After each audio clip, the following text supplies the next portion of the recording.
We could all use a little more spice in our life, baby. And here are some of the top spices and herbs that can boost your metabolism. Now, what all 5 of these have in common is they raise your resting metabolic rate.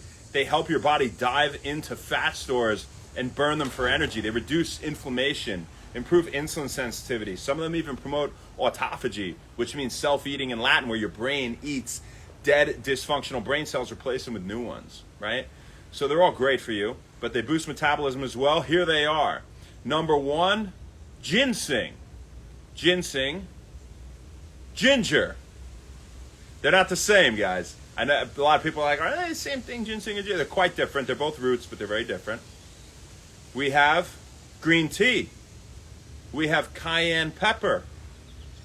All right, and when it comes to cayenne pepper, it has that compound capsaicin that is famous for boosting your metabolic rate and help you dive into fat stores. And number 5 on our list is cinnamon.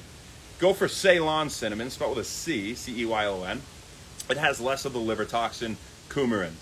All right, and when we talk about green tea, interestingly, for a few reasons.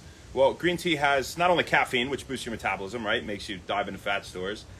It typically takes 1.36 milligrams per pound of body weight of caffeine in order to get that lipolytic or fat burning effect, right? And so somebody who is about 240 pounds, 239 pounds, they would need 324.5 milligrams of caffeine to do that, right? I know that because that's how much in Super You, and that's you know how big somebody could be to still really get that effect, right? Albeit you have it to some degree if you had a little bit less than that, but that's what they say, 1.36 milligrams per pound, because that's what's required to inhibit phosphodiesterase, which is to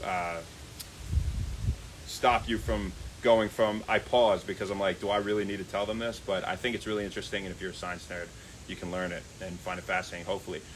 Phosphodiesterase reverts cyclic AMP back to AMP, adenosine monophosphate. So inhibiting it, which caffeine does, keeps it in its cyclic form and promotes lipolysis or fat burning, right? And so again, 1.36 milligrams per pound of caffeine, typically what it takes. Also find catechins, green tea catechins like EGCG, you probably heard of, epigallocatechin gallate, epigallocatechin gallate. It's almost a tongue twister for me.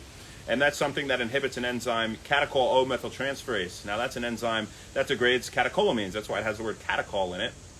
And so via transfer of a methyl group. And so catecholamines are dopamine, norepinephrine, epinephrine, also known as noradrenaline and adrenaline, respectively. And so they keep your metabolic rate up. They get you in fat burning mode. Bada bing, bada boom, right?